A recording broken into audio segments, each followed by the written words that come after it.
بس في النهايه يعني يهرب من دوامه الهبوط. يعني النادي الاهلي النهارده يبدا في اطار يعني الهروب من دوامه الهبوط. طبعا لا يسعني الا ان اشيد باداء نادي الزمالك في ماتش المصري. حاجه اسباني، حاجه ما حصلتش.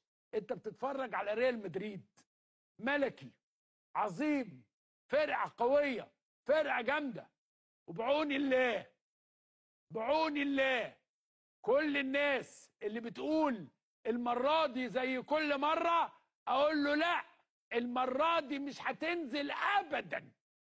المره دي مفيش المره دي الزمالك ما فيهوش النهارده الزمالك السنه دي مفيش عشان اكون واضح.